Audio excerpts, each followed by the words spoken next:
सभी प्यारे भाई बहनों को जय मसीह की। प्रभु यीशु मसीह का वचन बाइबल में लिखा गया है, क्योंकि हर एक प्राणी घास की नाई है और घास सूख जाती है, मुरझा जाती है और आग में झोंकी जाती है।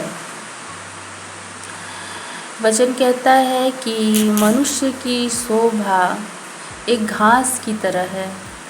जैसे घास उगता है, फूल लेता है, उसमें पत्तियां लगती हैं, हरी रहती हैं, फिर धूप लगता है, वो मुरझा जाती हैं और उन्हें उखाड़ कर आग में झोंक दिया जाता है। उसी प्रकार से मनुष्य है, जब वो जन्म लेता है, बच्चा रहता है, बड़ा होता है, फिर वो अपने कामकाज में लग जाता है और अपने काम काज को करता है, अपनी ज़िंदगी को बिताता है, फिर बुज़ुर्ग हो जाता है, बूढ़ा हो जाता है और एक दिन मर जाता है। इस बुज़ुर्ग अवस्था में वो बहुत ही दयनीय स्थिति में रहता है और उसे दुख और सुख की बहुत ज़्यादा पीड़ा का अनुभव होता है, जिससे उसे पता चलता है कि ये जीवन मरने के जैसे है और वो मरने के कगार पे आ गया है और वो मर भी जाता है। और उसकी स्थिति ये आती है कि एक दिन उसे जला दिया जाता है जब वो मर जाता है तब, और उसके बाद उसकी दूसरी पीढ़ियां तक उसका नामो निशान नहीं रहता और उसके बाद उसे भुला दिया जाता है, वो हमेशा के लिए मिट जाता है। लेकिन वचन कहता है, परंतु प्रभु का वचन युगानुयुग स्थिर रहेगा और यही सुसमाचार का वचन है जो तुम्हें सुनाया गया था। लेकिन प्रभु यीशु मसीह का वचन युगानुयुग तक स्थिर रहने वाला वचन है और यही सुसमाचार है। सुसमाचार मतलब अच्छा संदेश, शुभ संदेश, जो कि 2000 साल पूर्व जब यीशु मसीह का जन्म हुआ था, उस समय ये सुसमाचार का प्रचार हुआ था, जन्म लेते ही यीशु मसीह के। और उसके बाद से लेकर कितनी पीढ़ियां गुजर गईं, कितने वर्ष गुजर गए, कितनी सदियां गुजर गईं, लेकिन यीशु मसीह का वचन आज भी लोगों तक पहुंचता है और लोग पढ़ते हैं, आशीष पाते हैं, अपनी ज़िंदगी को बदलते हैं और अपनी ज़िंदगी में आशीष पाते हैं, बरकत पाते हैं, रोगों से छुटकारा पाते हैं, चंगाई पाते हैं। और ये वचन जगत के अंत तक स्थिर रहेगा। जब तक कि सूरज और चांद रहेगा तब तक ये वचन स्थिर रहेगा। लेकिन मनुष्य का क्या है? मनुष्य तो घास की तरह उसकी शोभा है। जब वो जवान रहता है तो उसकी सुंदरता बहुत अच्छी रहती है, लेकिन बुढ़ापा होते होते वो ख़त्म हो जाता है। लेकिन परमेश्वर का वचन कभी भी ख़त्म नहीं होने वाला है। इसीलिए आप परमेश्वर के वचन को माने, उसे ग्रहण करें, उसे विश्वास के साथ पढ़ें, क्योंकि ये वचन युगानुयुग चलने वाला है और ये वचन सत्य वचन है और जो इसको मानता है उसके जीवन में चंगाई आती है और वो आशीष बरकत को पाता है, अपनी ज़िंदगी को बचाने में सफल होता है और एक अच्छी लाइफ जीने के लिए, एक सुखद ज़िंदगी जीने के लिए ये वचन उसके जीवन में काम करता है।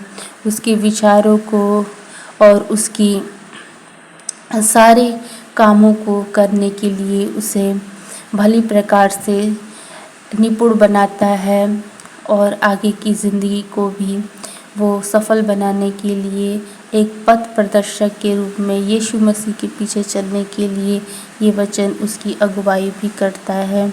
इसीलिए ज़्यादा से ज़्यादा आप वचन को पढ़ें, उससे शिक्षा ग्रहण करें और उसी के मुताबिक चलने का अनुभव करें, प्रयास करें, जिससे कि आप यीशु मसीह जैसा चाहते हैं वैसी ज़िंदगी को पाएं और अनंत जीवन को पाने की उम्मीद कर सके, आशा और विश्वास में बढ़ सके कि हम भी एक दिन अनंत जीवन में प्रवेश करेंगे, जहाँ न आंसू होगा, न दुख होगा, न तकलीफ़ होगी और न ही नरक होगा, बल्कि हम प्रभु के साथ असीम सुख और खुशी का अनुभव करेंगे।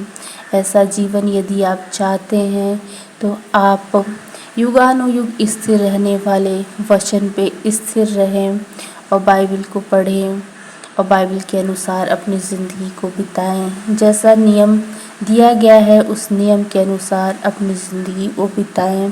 अपना मनमाना ना चलें, अपने मन के मुताबिक ना चलें, न अपने शरीर के मुताबिक चलें, न अपनी आँखों की अभिलाषाओं के मुताबिक चलें, बल्कि जो परमेश्वर ने जिस बातों के लिए आज्ञा दे रखी है उन्हीं के मुताबिक चलें।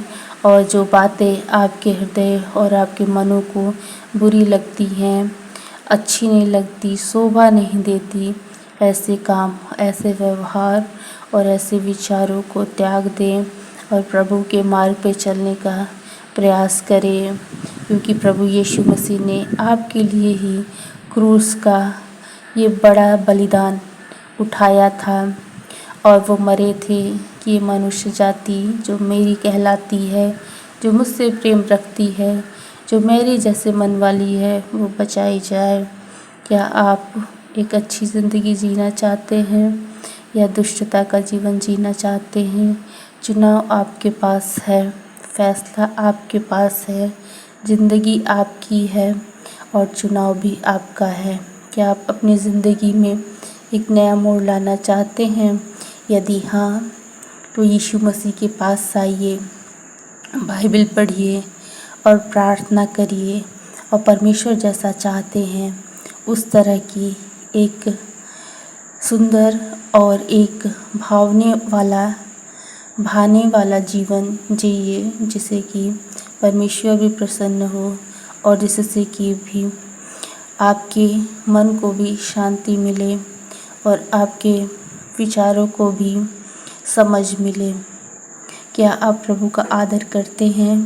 यदि आप प्रभु का आदर करते हैं, उनसे प्रेम करें, उनका अनुसरण करें और उनके बताए मार्गों पे चलें, प्रभु का वचन पढ़ें और प्रार्थना करें।